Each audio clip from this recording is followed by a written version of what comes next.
Este año celebramos el 200 aniversario de la muerte de Gregor Mendel.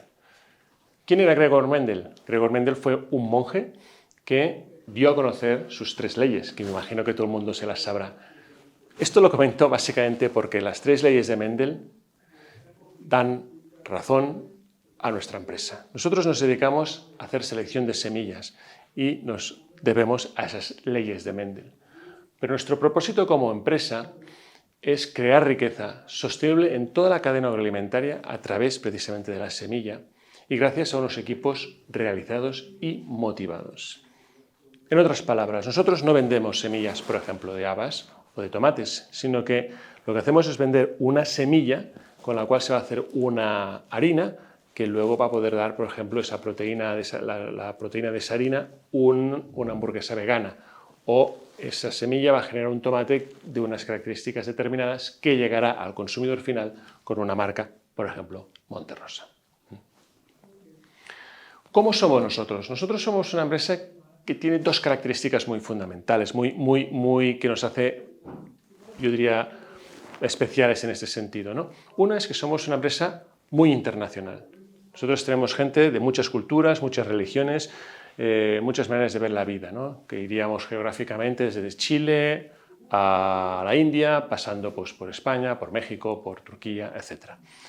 Y luego que somos una empresa con un gran componente en I+D. Nuestro equipo, nuestro personal, más de un 30% se dedica al I+D.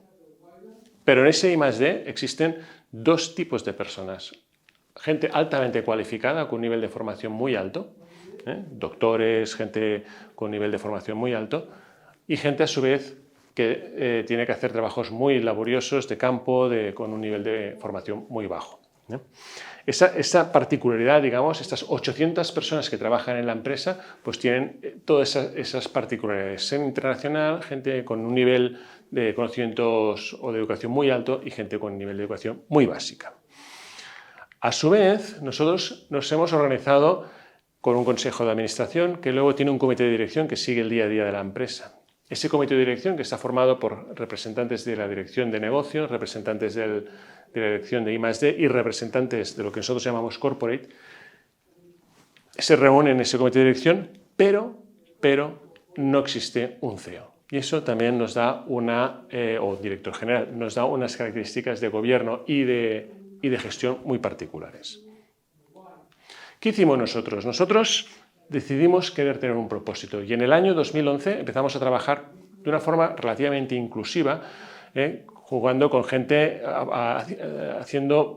pedimos a gente de distintos niveles jerárquicos que participara en esa misión y valores, ¿vale? Y a partir del 2012 le empezamos a dar a conocer. Hicimos pues, carteles, vídeos, etc.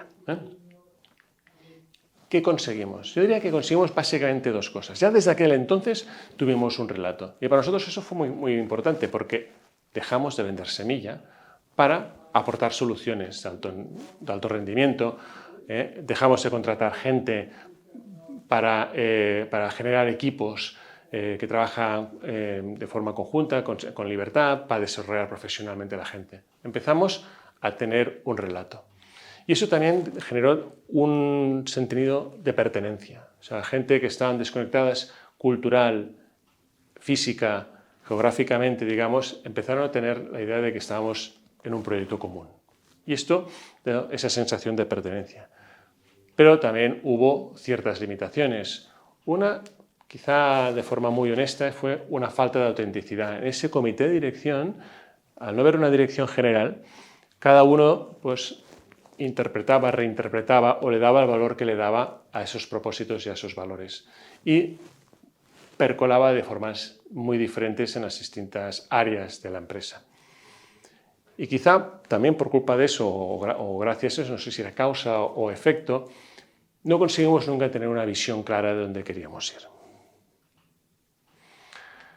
Dejadme que os explique el caso de México. El caso de México para mí en esas circunstancias fue muy paradigmático. En México, por ejemplo, los resultados económicamente estaban bien, pero no había unidad. Cada una de esas unidades de negocio pues, hacía la guerra por su lado, digamos, y además esto se veía muy gráficamente ilustrado, que por ejemplo por Navidad no se hacía una fiesta única, sino que se hacían 3 fiestas, una para cada departamento. Por lo tanto, no había unidad.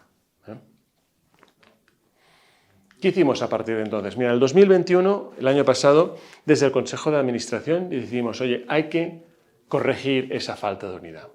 Y vamos a hacer una revisión de ese propósito, pero ya empezando desde el comité de dirección. Vamos a asegurarnos que el comité de dirección realmente esté perfectamente alineado y se sienta cómodo con ese propósito. Eso fue un trabajo que tuvo sus dificultades, sus debates muy enriquecedores y al final se llegó a un propósito, que es el que he explicado al principio de esta charla, y ahora lo que hacemos precisamente es darlo a conocer. Estamos haciendo lo que llamamos un World Tour, donde nos estamos yendo cada una de las filiales, los máximos componentes posibles de ese Consejo de Administración, para dar a conocer de primera línea, digamos, pues ese propósito y nuestros valores. Para mí, ¿cuáles serían las conclusiones de tener un propósito, de hacer todo este trabajo que hemos hecho?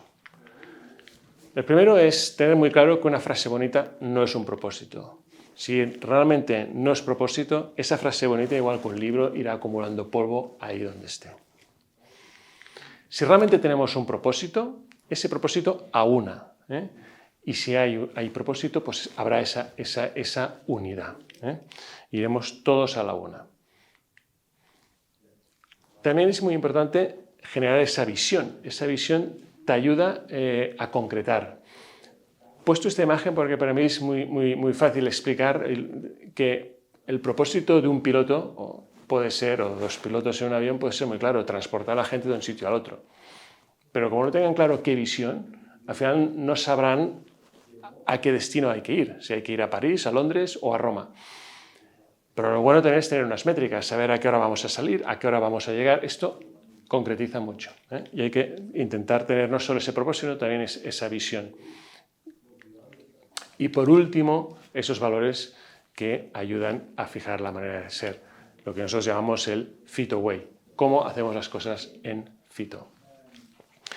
Para mí, básicamente, una empresa como la nuestra, donde no hay una dirección general, no hay un único líder, sino que somos varios, y es una cosa querida de esta manera, para nosotros tener un propósito es la piedra angular de toda nuestra estructura, es lo que nos da unidad y nos da sentido de trabajar juntos.